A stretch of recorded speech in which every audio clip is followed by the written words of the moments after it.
Assalamualaikum warahmatullahi wabarakatuh. Yang saya hormati Bapak dosen dan teman-teman mahasiswa lainnya.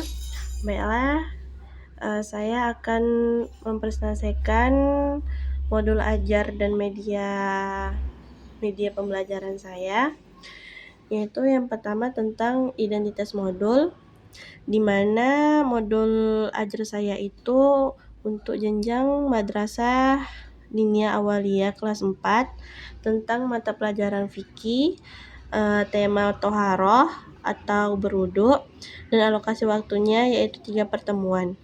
Model pembelajaran yang saya gunakan yaitu Project Based Learning atau PBL.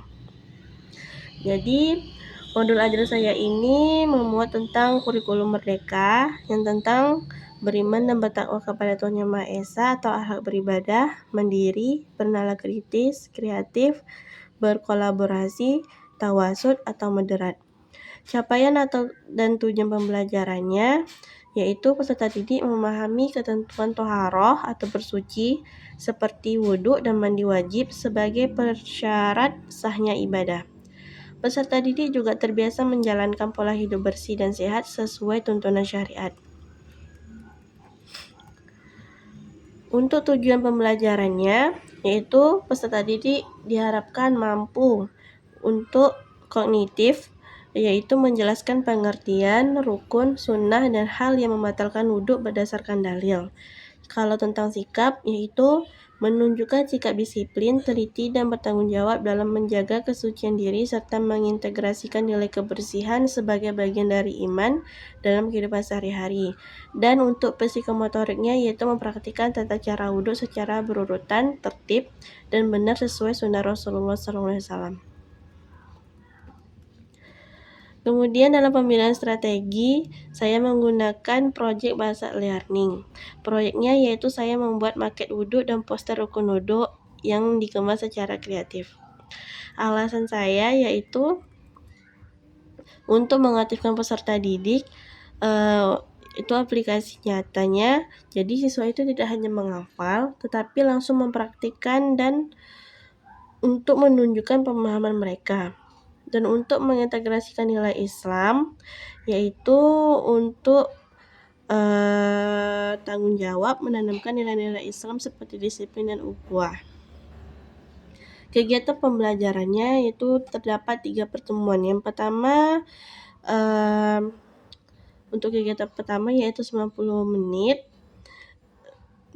dibuka dengan doa, tilawah surat pendek, speaking, pertanyaan, kemudian tentang diskusi, dan menunjukkan marketnya. Kemudian untuk pertemuan yang kedua,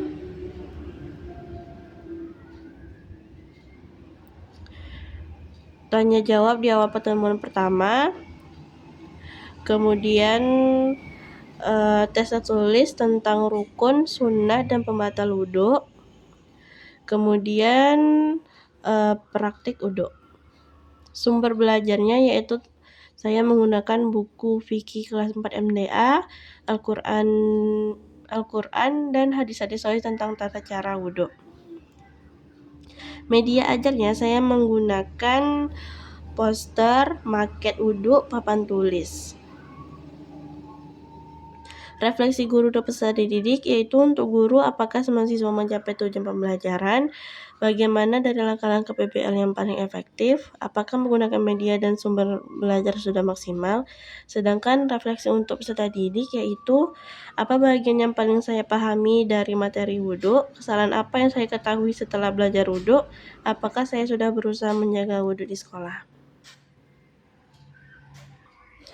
Nah, untuk media pembelajaran saya menggunakan maket wudhu dan poster tata cara wudhu, di mana saya menggunakan ini agar anak-anak itu paham bagaimana tata cara wudhu yang benar sehingga mereka tidak asal-asalan ketika berwudhu.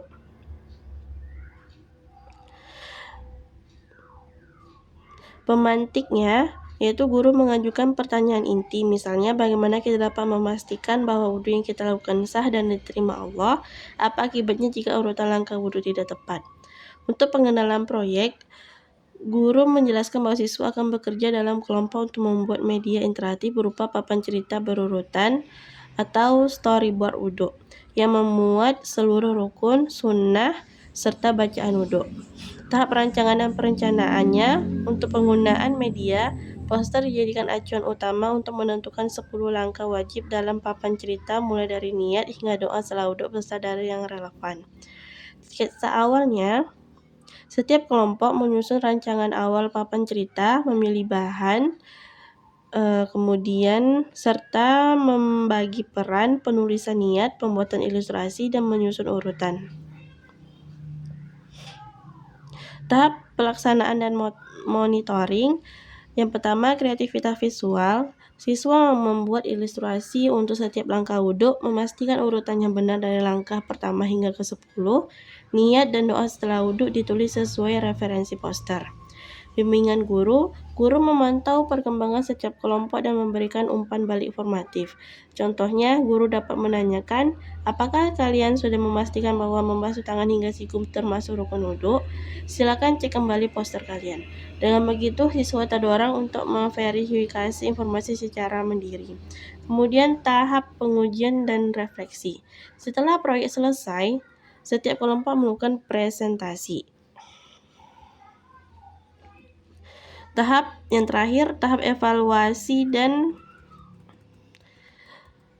penutup. Guru bersama mahasiswa menyimpulkan pembelajaran. Yang pertama ada penguatan konsep, yang kedua ada pemanfaatan produk.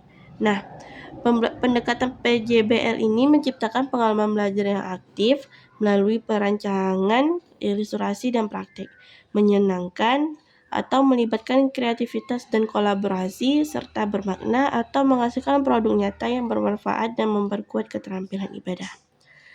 Baiklah, hanya sampai sini presentasi saya. Maaf bila ada salah dalam menyampaikannya. Wassalamualaikum warahmatullahi wabarakatuh.